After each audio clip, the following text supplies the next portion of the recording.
Hello, tile friends. Welcome back to another episode of Tile Money, the podcast where we discuss the business of being a tile contractor. My name is Luke Miller, a California tile contractor myself, and today I'm sitting down with Adam Wilson. Adam, how are you today? I'm great.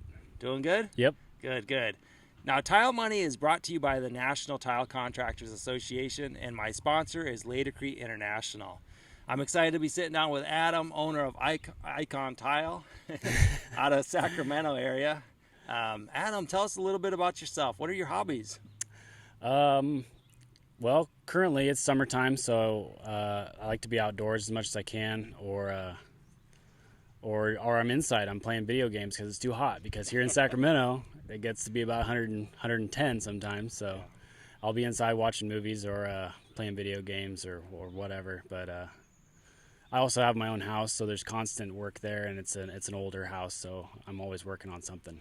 Are you pretty good with maintenance? Yeah, well, I wouldn't say I'm good at it, but Doing it. I'm doing what I have to. Yeah. I think I have a clogged sink actually right now at home. Yeah, it's pretty awesome. That's why we went out to dinner. Yeah, that's why we're not at my house. Yes. Right on, man. Right on. Well, thanks for sharing that. What does your company look like? What's the name of your company, and who do you serve? My company's Icon Tile, and serving the whole Sacramento foothills area, mostly foothills. Mainly, I work for a few general contractors, and I have some repeat referral homeowners, and I get some business from tile stores directly, but not nearly as much as the general contractors. Okay. Yeah. So you're doing new construction or remodels with those generals? Almost all remodel. Yeah. Usually it's remodel track homes that have been, they have a failure in a pan failure, or they're expanding a master bathroom, or just updating a lot of our 2000s track homes. There's a lot of homes like that in this area. So Yeah, seems to be a pretty good niche. yeah, the generals that I work for are constantly bidding remodels, and they get the handful of new stuff too, but it's usually a remodel. You've got a pretty robust Instagram page. I see a lot of your work. You're doing a lot of miters, a lot of like modern looking stuff. Is that kind of what you're known for with your generals? Yeah, I would say so. I mean, it's something that when I started my business that I wanted to do the highest quality work that I could do. Yeah. When I started my business, I knew that I wanted to do something different. Yeah. That I wanted to do something unique. And I just didn't want to do the standard stuff anymore, because there's just so many ways to go about a shower or any project. So to throw a twist into something, it just makes it funner and more fun and not so boring every time. Yeah. That's cool. So it's not always about, charging a ton of money for something custom unique. It's also about just having fun at your job and just looking back and seeing what you can do as a craftsman, or as somebody that just, you're trying to push the limits. Yeah. So No, that's a good point. A lot of times you have to kind of, almost, do something unique to let people know you can do it, and even if you didn't charge for it, it's just like, hey, I can do this. And then on the next one, you get to charge a little bit more, and kind of perfect that. Exactly. Is that how you've kind of broken into that? Yeah. I mean, knowing how long it takes to do something, and then, you're charging based on that, maybe plus a little bit extra, just because it's going to take a little longer. But sometimes you don't know. I mean, you just don't know what you're going to get, which is common on a normal installation too, without miters or without special things. So I mean, yeah, you might be giving away some of those things that you do, those details, but you're going to learn exactly how long it takes you, or at least ballpark how long it's going to take to do something like that. And then you can really, sell that to the next customer. I mean, that's kind of the whole point behind my Instagram, was being able to show that it's possible to do something unique, and maybe it's not going to be as cheap as the last guy that did it for you or whatever, but it's possible, and it's going to be worth it. If you're looking for high-end stuff, if you're looking for something that's quality, it looks way better than something you've seen in the past. Like if you don't like Schluter at all, which I've heard quite a bit, like I don't like Schluter profiles. So they say, what's the other option? Well, the other option could be mitering a curb, or mitering the return on your tile. So not very many guys in this area that I've seen are offering something like that. And so when I can just pull up a picture, then it's real easy. Yeah. It's not necessarily I built this Instagram for being famous or getting sponsors. It's more of just hey, here's this picture that shows what an alternative can be, and something that, it's an upcharge. Yeah. It's an upcharge. So you're using that Instagram as a profile of your history of work, showing customers. Do you work a lot with customers, like deciding that, or is it mainly with contractors and designers? I would say probably like 80% contractors, designers, and the other 20 are probably direct to homeowners. Yeah, 20%. But those contractors and designers, no doubt, are using your Instagram profile probably to sell jobs. Have you ever heard any feedback like that, or? I'm not sure exactly. Not sure. Yeah, Do you get work, like requests from your Instagram account? I have, yeah. I've gotten a few jobs directly from Instagram. Okay. Some that were pretty nice jobs, and what's cool about that is like a tile distributor here. I know a few of the showroom people, and they can easily pull up my Instagram page on their phone and show the person that they're handing a card to. Yeah. And so I've, especially recently, like the last 6 months, I would say that I've gotten twice as many referrals from tile stores, just knowing and maybe even some that I didn't have a card in. They just know that I exist and that I have a page, so they'll hand out my page, or they'll hand out my number. So it's almost like a really awesome business card. Yeah, digital interactive business card. Yeah. That's cool. And also I tied it into my website. So if you went to my website, icontile.net, it would just pull up, the first thing you see is my Instagram page. So that way it automatically is updating my web page, which nice. Yeah. I don't get like a lot of hits from my website or anything. I've never really explored that option. Yeah. But it was cool to not have to upload something to that as well as my Instagram. Just one place, and it uploads both. So yeah. Did you pay for your website, or? I paid very little, like $15 a month or something, from Wix.com. Wix. Yeah. Just a self-made. I've used it, Wix. Yeah, it's good stuff. It looked good enough. It loads on a mobile phone, which is what I was hoping for. Something that would load on a phone, because most people are on their phone now. So okay. Yeah. Right on. Basic. So it's just, we've been talking, we had dinner. It's just you and your helper, basically. Yes. Yep. And yet this job you're on currently is, what'd you say, 6 or 7 bathrooms? Yeah, 7-bathroom house. It's 5 full bathrooms, 2 powder bathrooms, half bathrooms. So now, is this one a remodel, or? It's a remodel. Oh, wow. Yeah. They living in there, or is it? No. Yeah. No, they bought it, Complete gut. And well, it's not a complete gut, but all the bathrooms got gutted. So some walls were removed, some things were changed, and it was all new tile, all new waterproofing. Yeah. The whole 9 yards there. New kitchen. They're getting completely new kitchen. This house was beautiful to begin with. Yeah. So it's just all about taste, and it's all about making it look new and modern. They're, suiting the current homeowners' tastes. Whatever they want. Design or desires and stuff. That's cool. That's what it's all about. Selling desire. It's something they want. Yeah, and something like this was when I said I could miter these tiles, they loved that, because they were one of those people that they had Schluter in their last bathroom and they hated it. It got scratched, and they just didn't want. It's nothing against Schluter, the brand. It's just the profile itself is what they didn't want to see as the edge trim. So I understand. Being able to miter that was just like telling them I could miter and wrap their curves. They loved it, and so that first shower that I did in those out of those 5 was. They just loved it so much that they were willing to just trust me the rest of the job. It was really cool. Just gave you some freedom, huh? Yeah. That's nice. Now, a job like that, you've got to be 2 guys, 7 showers. How long have you been in there?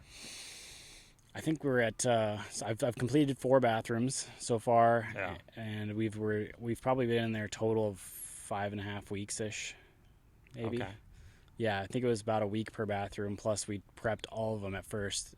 We basically spent 2 weeks prepping showers. Yeah. Yeah, and so we have 1 more bathroom left, the master bathroom. Okay. To go. Nice. And we've just been waiting because they're putting in a steam shower. So there's a lot of, and they put in a tub, like a freestanding tub. There's a lot of rip out and change. There's been so many changes on this job. They don't have a specific they didn't have a specific plan and vision for every single detail. They kind of just been winging it, which is kind of frustrating sometimes, but also, you know, a lot of change orders. Yeah, how do you handle change orders? A lot of change orders. So how are you handling that in your business? Well, so first I gave them the original bid, right, based on what we had talked about, and it's almost, I would say it's close to doubled now, just because of heights and showers have changed, and building seats and doing curbless drain, not curbless, in a linear drain. In every single shower. I decided to go with a linear drain just from me bringing it up. Yeah. Literally just me showing them a picture of a linear drain that I've done in the past. Yeah.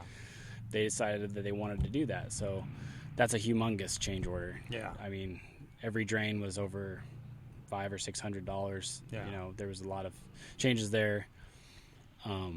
They decided to go. So are you do you stop the job, kind of write a new contract and have them approve the amount and stuff like that?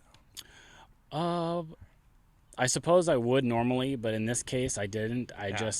There had been so many changes, like back to back, that, and I knew that they were going to be paying. I guess I trusted their ability to pay and their ability to follow through with what they're saying, and they're a repeat customer of my general, so that also built in some trust, and he was basically said just do it and you know, bill them accordingly.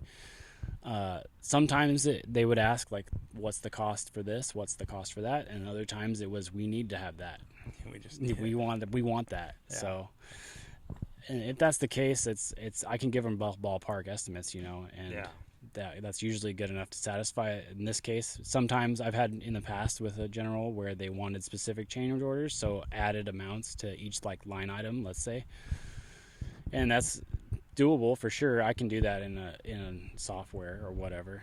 Write it down. It's definitely part of the admin, I guess.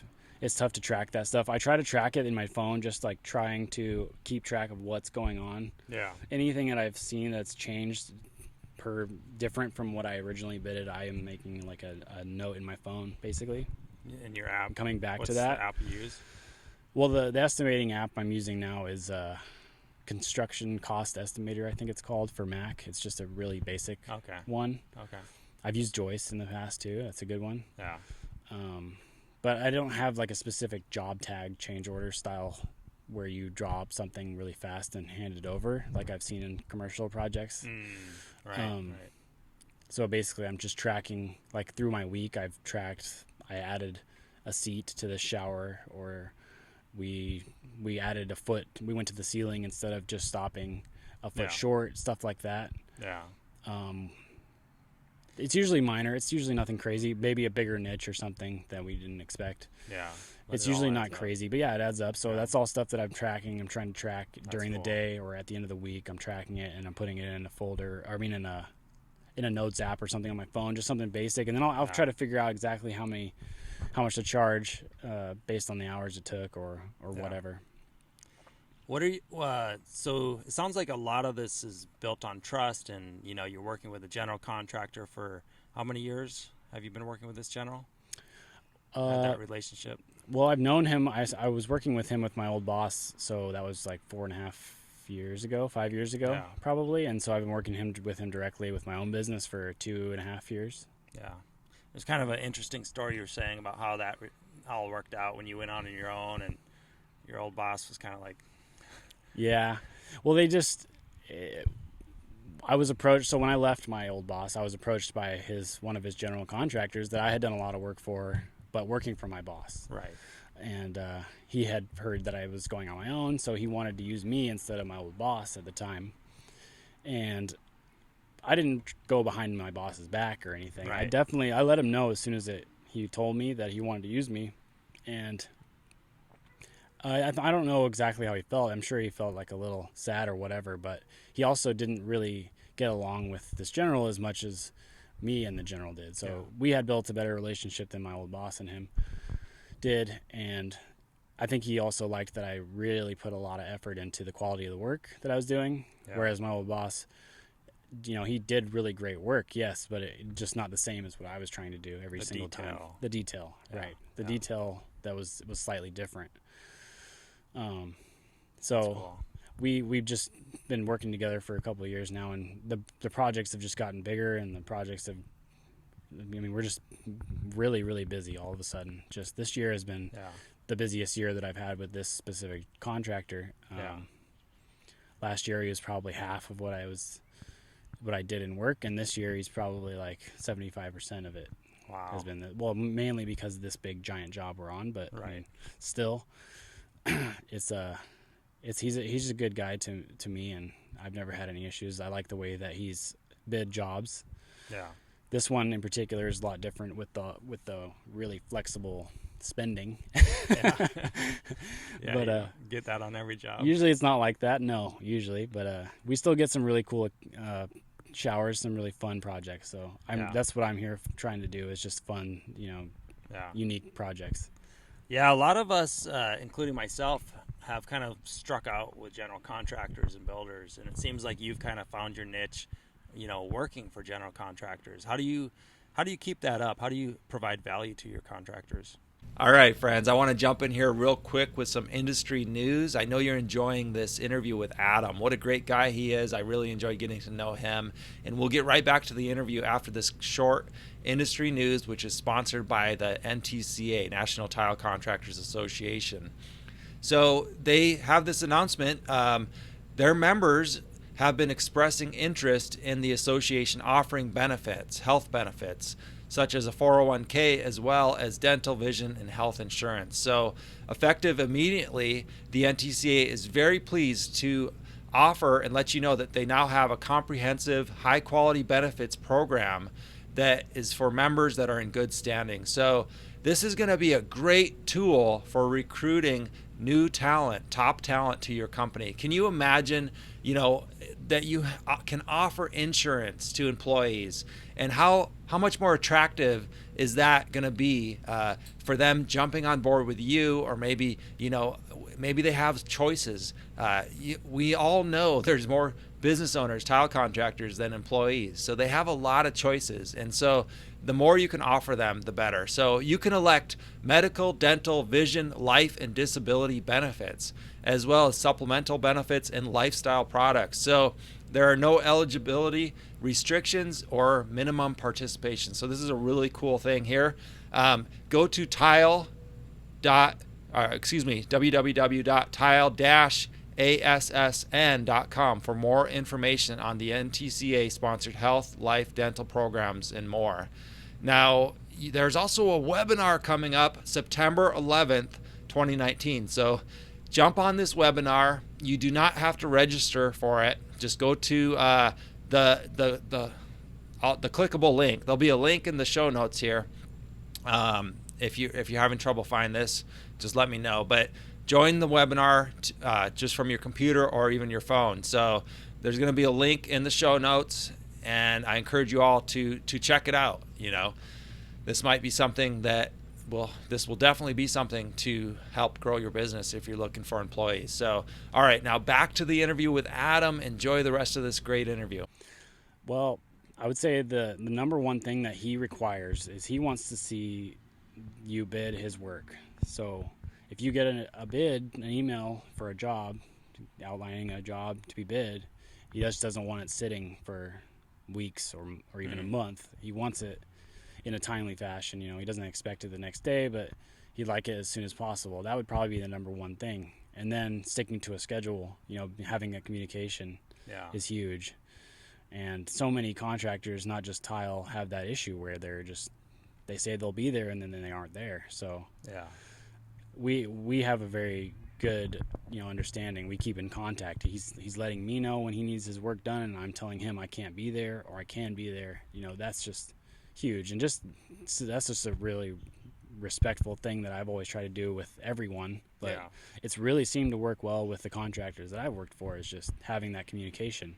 If anything, over communicate is what I've found to work for generals. If they're wanting a bid and you can't get it to them, tell them you can't get it to them until this date, and then you get it done. If it's something to do with getting on a job, then tell them you'll be there this date, and that's what you can do. I mean, there can be the ones that I'm working for are respectful of some of those things. Not always, but there's only what's cool about the people that I'm working with is they know that the situation I'm in is I'm a small business, like extremely small. Yeah. I don't have 5 crews. Yeah. I can't, put a guy on there tomorrow. I have jobs to finish. I'm one, 2-man crew. So it's just, I guess, really getting to know your general is super important. Yeah. They know you. They know what you're capable of, what you're willing to do, and then following through with everything. Yeah. I mean, he has the expectation of me to be there when I say I'm going to be there, and to finish the job timely, to leave it clean, to have, if there's an issue, to come back and fix it. Yeah. And then I have the expectation of him telling me when exactly he wants me to start, to keep feeding me work, to not go behind my back to other contractors. There's just a couple of things that so far has worked really well for me with a couple of guys. But like I was telling you earlier, I've probably bid for 20 plus contractors, general contractors, and I've only landed, kept doing work for a few of them. Yeah. A lot of them just seem to have the price first mentality. Just they want the price that the guy that's been doing their work for 20 years is giving them, and that's just not the case. So do these handful of guys, do you think they're getting, do they have any other tile contractors they're using in general, or are you? Well, a couple of them for sure I know are not using any other guys. Just use me. Yeah. And then I know of a couple others that they're probably shopping my numbers. Yeah. Shopping around I wouldn't be surprised. Yeah. I mean, but those 2 guys that are like strictly using you, do you kind of use that to your benefit? It seems like, I mean, they're not, they're sticking with you for a reason, kind of deal. Yeah. I mean, raising prices, I would say I haven't really raised substantially. What I've been trying to do is like selling more to the customer. So I'm doing a linear drain. It's going to be $1,000 more or whatever. Yeah. It's going to be a mitered curb. It's going to be more, a few $100 more. If it's going to be a bench, it's going to be more, because what I'm doing is different than what other people are doing. Yeah, that's cool. So if I'm using better materials, if I'm using all Laticrete, lifetime warranty system, then I'll be able to charge more for that. And then that general will be able to sell that to the customer. Do you use a lot of Laticrete products? I do, yeah. Yeah. That's probably, I've switched pretty much completely over to them this year. Experimented with other things, but just having that great system warranty is that's just so easy for me to sell, not just homeowners or generals, just, having a lifetime system warranty is easy. It's just easy to say that, and somebody's going to resonate with lifetime warranty, right? Yeah. I'm going to be here for 30 years. It's going to be warranted for 30 years from the manufacturer. Yeah. So what's your go-to thin set that you're using? Multi-Max Light. You use it across the board? Everything. Yeah. Yep. Haven't changed for probably 2 months. Really? Yeah. Working out good, huh? Yeah. It just came out. It's new, but it just works great for everything I've used so far. Yeah. Yeah, I've only used it on one job myself. Really liked it. That's good stuff for sure. Yeah. It's pretty good. I mean, it's the I lightweight. see it on your hands, it's still stuck to my hands. Yes. I scrub and it doesn't come off. So, I mean, if it's sticking to my hands, it's got to be sticking to that tile, right? You got to be. You right? think so? Yeah, I mean, come on. So what obstacles do you think you've had over the years? Well, I would say the biggest obstacle was the recession. When that happened, I mean, I felt like I was on a track to being where I'm at now, probably 6 or 7 or 8 years ago. Yeah. When that happened, it just floored everything. I'm sure I'm not the only one, but right. I felt like I was like on the track to owning my own business, owning my own home, just doing all the things that you do if you're growing. But then that happened, so it just shifted everything. Like I didn't do tile for a few months, at least probably 6 months to a year. I didn't touch a piece of tile. I went to work for a grocery store. Wow. And made $11 an hour just putting produce on the shelf because there was no work. Yeah, I heard about that on your interview with Martin Holsinger, the Protractor podcast, not that long ago. You were working for Whole Foods, is that right? Correct, yeah. And I enjoyed what you said. I thought it was a lot of value there on what they taught you. Yeah, I mean, what's great about them was if you're willing to work, they're gonna put you in a position to go up the chain, up the ladder, Okay. learn more, and grow as a leader. Basically, Yeah. they don't use the term manager Yeah. there; they use the term leader. So they want you to be a leader. Interesting. Yeah. So, like, I was just really hungry. I've always been hungry to move up the next step, even though I was starting at the bottom again, from tile setter back to like $11 an hour produce guy. I was still hungry to go up to the next level. So at the time I was going to school and going to Whole Foods, and I think I was there for maybe 6 months to a year. 2008, 2009, it was really slow, and then I was bumped up to supervisor, and then just like slowly builds up. Went to produce buyer. I'm learning more and more, and they just will give you as much as you can take. Like, they'll just go put you through all the programs that you want to go through. They have tons of courses, they have tons of training. They want to see you succeed, which is really great.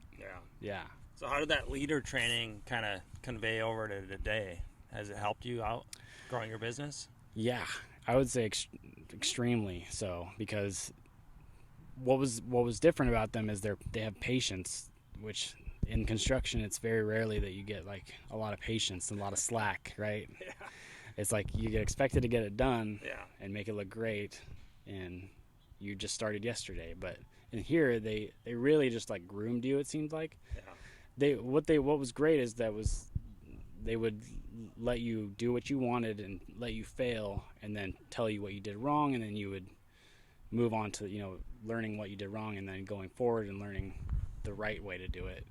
And I was a produce team leader when I left there, so I was running a department at a grocery store there, and running they basically treat it like running a business in a way. Right.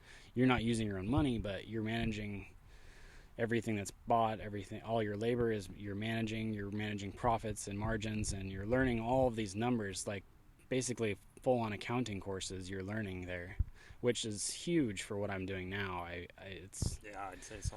Yeah, just being able to see every dollar, and they had all the software to track that, but you could do that with this business too. You could track all of your numbers down to the penny and really see what you're making. And not just that, it was more the leadership, just having patience with your employees and just giving them room to grow, giving them a chance. Is what I always wanted when I was a tile helper. I wanted the chance to be the setter, and you just don't get it. So it's like, if I see my guy really busting butt and doing a great job, I'm gonna let him move up. I'm gonna let him set this next floor and see how he does, and then let him set a backsplash and just keep pushing him to go farther. Which I just didn't feel like I got that when I was a helper. So it's not always common in the trades, that Yeah. trust and that that motivation. So it's good. That's a good lesson. Thanks for sharing that. Yeah, that, and they like to make sure that you're willing to give the extra mile, I would say, for the customer, which was really cool. Okay. Just that extra detail and extra service. Like, they're all about customer service there, at least when I was there. So that also translated. Like, that was the over communication part. Right. Over communicating is way better than not. So I mean, when I was just a helper, it's literally you're not saying much throughout the day, right? Or when I was a setter, it's just you're getting your job done. But being able to back and forth with the emails was a huge part of being a team leader at Whole Foods. And now it's a huge part of being a good contractor with designers, especially. Designers want to see you conversing through emails about design changes and prices or whatever. So that's helped a lot too. Oh, that's awesome. So I would say anybody out there who wants to build a business based on contractor referral or a contractor-based business, rewind this, listen to what Adam just shared, because that's huge. Over communicate, stay on top of it. That's what it's all about, that business relationship. That's good advice. I really like your the fact that you're a tile contractor here in Sacramento. It's not like an easy environment. I know it's similar probably to LA or where I was in San Luis Obispo. There's a lot of tile contractors up here, I'm sure, but you've been able to establish yourself. You've also been able to invest in some houses. Can you tell us about your investment decisions in real estate and kind of why you're doing that? Sure. The first house I bought a condo. That was the first thing I bought, was in 2010. I was working at Whole Foods at the time. Okay. I was making, I think, $12 an hour, $13 an hour. Moving up the ladder. Yeah, trying to get up the ladder. $13 an hour, and I bought a condo at that. That's in cool. 2010. It was crappy timing to buy a house, but I mean, I recognized that the bottom was there, and that real estate is an investment it's always eventually going to be worth more than what you paid for it. Yeah. At some point, unless barring some natural disaster or nuclear or something. But anyways, I bought this condo, and I put $1,500 down. That was the entire amount that I put down into this condo, and it so far has paid itself completely. I haven't had to put hardly any money into it, and it's just been a great little. I lived in it for probably a year and a half, 2 years. Okay. And then moved out with my current wife, my girlfriend at the time, and we took care of her parents' place for a little while they were taking care of her parents, her grandparents. But I always had that condo as a sort of a small investment. I wouldn't say it was like making me money. It was just paying for itself. So I knew that it was going to eventually creep back in value. And then I haven't lived in it since. I've just been renting it out. In 2015, I bought my current house that I live in. And that I bought when I was working for my former employer, my old boss, doing tile. And my mortgage right now is probably like $1,900 a month. I'm living in the house. It's definitely not like my forever house, but I'm still getting the condo rental money, and that's appreciated quite a bit. So that's pretty cool. It's probably doubled or more in value, which is nice. And my current house has gone up in value, so it's really nice. Yeah. And eventually I could probably rent it out for what I'm paying on it, or sell it for more. Yeah. But I'd like to buy more property. I think that's a great investment for sure. Yeah, I concur. I agree with you there. Congratulations, by the way. That's really great. You're not even 40, and a lot of people think tile money is, what is tile money? They say, where can I find it? But here we have a great example of somebody, working in the tile industry, installing tile with one helper, and able to purchase a couple homes here in Sacramento and setting yourself up. So good job. Thanks. And you've got some big news. Do you want to share you're going to be doing a big career change here? Yeah, I am. I'm going to be a sales rep for Laticrete, the Laticrete International. I'm going to be the Northern California sales representative. Congratulations. That's awesome, man. Thank you. Yeah. Yeah, so I'm probably not going to be doing icon tile for much longer. Yeah. But going to be moving on to a completely different situation, different role. Yeah. But it's something I'm super passionate about still, which is cool. I still get to be involved in tile, which is great. Yeah. And talk about all the things that I already talk about, but a lot more. Yeah. So instead of educating my employee or my homeowner or general on the products, I'm just talking all day about this stuff to potential people that haven't tried it yet. So yeah. That's cool, man. I'm looking forward to following your journey, and I'm excited for you. Laticrete's definitely a great company to work for. I've heard nothing but good, and just getting to know the family a little bit, getting to know, going on a bike ride with David Rothberg and stuff like that, just randomly, at coverings earlier this year. It was just really, really good company. Wow. So I'm excited for you. Thanks. Yeah, I mean, being a family-owned business, that's incredible. They're still family-owned. They're still doing it the right way, it seems like, and just working for an innovative company like that, where they're just constantly coming up with something new. It's just I can't wait to be a part of that, because that's kind of what I wanted to do with my own business. Is I wanted to be on the cutting edge. I wanted to do the new stuff. Yeah. And they're already ahead. They're way ahead of that. They're working on stuff constantly. So I mean, I want to work with a company that's family-owned. I want to work with innovation and technology, cool. and tile. I already know tile, so it's just it just seems like a dream come true, right? I mean, just perfect. Yeah. So that's really cool, Adam. Well, thanks. Congratulations again. I meant to ask, what college courses were you taking? Business administration. Okay. Yeah, I got a AA in business. Nice. Or AS, Associated in Science in Business. Yeah. Okay. That's great, man. Yeah. Are you a reader? Do you have any business book recommendations or? I don't really read a lot, but I listen to audiobooks Okay, or that's the same thing. yeah. I Yeah. mean, I listen to basically they're called Blinks. Blinkist is the app. That's what I listen to. Oh yeah. So they basically take an hour and a half, 2 hour book and condense it down to 10 minutes. Nice. Which is great for me. Yeah. The ADD generation. I just want it now. I just want all the key points highlighted for me. Yeah. So they basically boiled the books down pretty simplified, and really I get the most out of that, it seems like. Yeah. Working for Laticrete, I've already been told there's a handful of books I get to read, so it's pretty cool. I'll probably have some more pretty soon. That's cool. Yeah. So what's the name of that app? Is it Blink? Blinkist. Blinking. Blinkist. Okay. I don't know. It's an app on the Apple Store. I blinked Blinkist. at you. That was weird. All right. All right, I'm going to check that book out because some of these books go on. They ramble on. Yeah. Yeah. It's nice to be able to just have like 10 minutes and then on your way to work and you're done. You got the whole gist of it. Nice. Yeah. What advice would you give your younger self?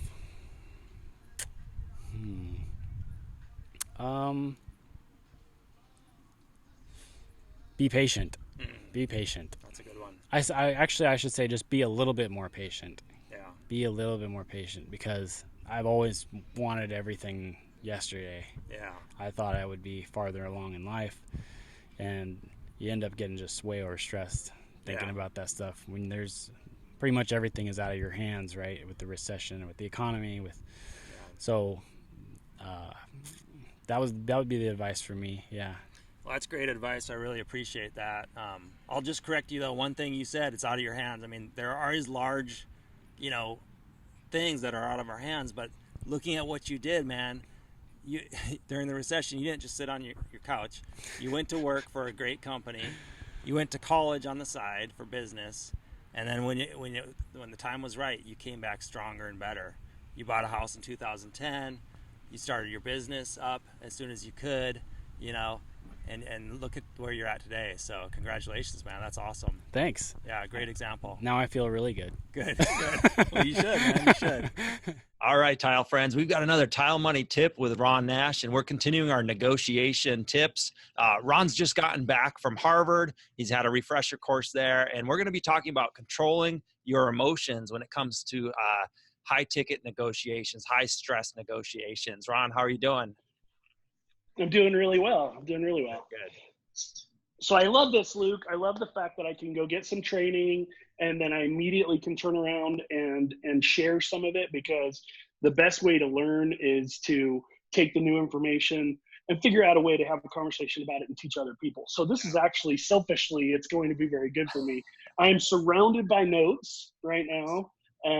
So I don't want anybody to think that I've got all this cold and it's just like I'm some sort of a genius. I've got tons of notes here, and I hope that I don't butcher the topic, because this is, like, in my opinion, the Jedi mind trick of negotiation. If you can understand how to deal with emotions in negotiations, then you can do incredible things.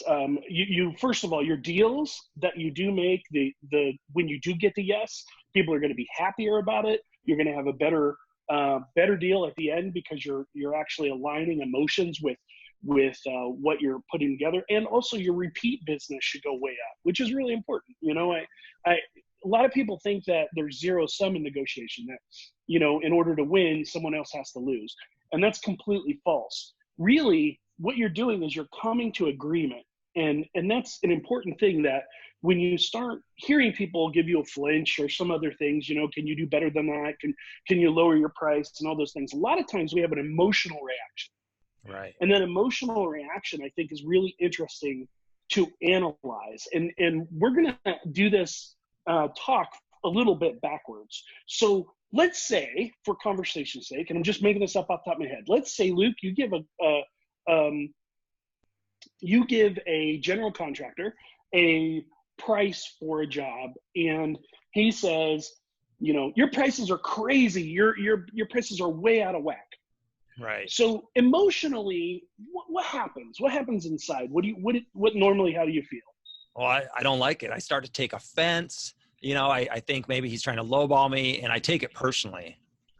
Yeah, you take it personally, and you know what? That's completely natural. And what happens here, and it's a very interesting thing. I just got back from some training. We talked about that in the beginning, and the doctor who was giving the lecture is a world-renowned negotiator, and he negotiates on not monetary things. He actually is one of the teams that's negotiating the Israel-Palestine conflict, and he's been negotiating that conflict for 15 or 20 years. I can't remember exactly. But if you want to look up his work, his name is Daniel Shapiro. He's the founder and director of the Harvard International Negotiation Program.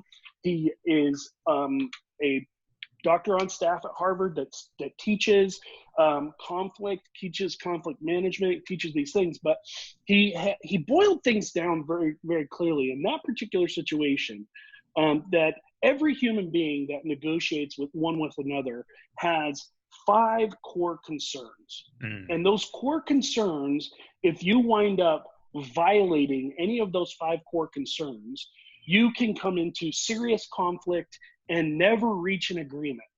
Okay? And I'm going to tell you what those 5 core concerns are right now.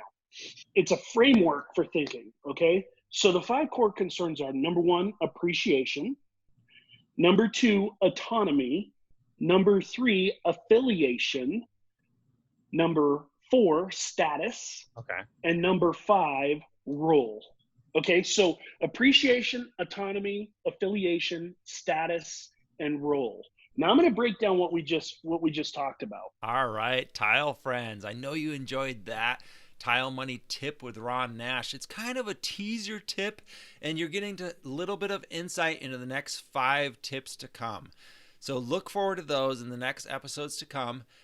Thank you, Ron, for taking the time and sharing with us your knowledge. You've paid for this class, and you're sharing it with us for free of charge here on the Tile Money podcast. So thank you so much. You know, when I started Tile Money episode, I had no idea where it was going to lead to, but this is just a great spot I'm in. I feel blessed. I feel humbled to be part of this thing and to be strengthening tile contractors' businesses with this knowledge. And it's not my knowledge, as I've always said, but I'm happy to be sharing it.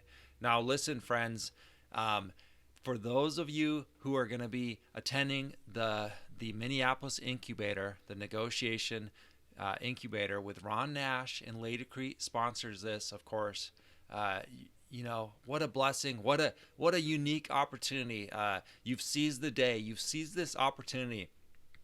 And chances are we're going to have more and more of these in different cities. So friends, if you're interested, like I'm saying, reach out to me, tell me to come to a city near you. I'll have the link to Daniel Shapiro, the Harvard teacher, the doctor. I'm also going to have Adam Wilson's phone number in the show notes. And that number, if you're in Northern California or you just want to call Adam and bug him, 203-927-1059. That's his work phone number, 203-927-1059. And once again, Adam, congratulations on the great career change and opportunity there with Laticrete. And if you're not following him on Instagram, go check out this guy's work at Adam.Wilson.Laticrete. So you're going to want to check that out. And one last thing, friends, thank you for sharing reviews and for leaving reviews of Tile Money and what I'm doing.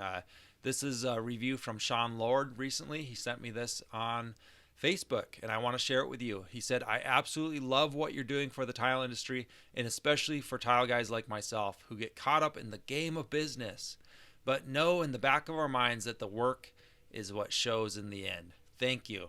Sean, you couldn't be more right. You know, the work's going to speak for itself, but the business, has to be there.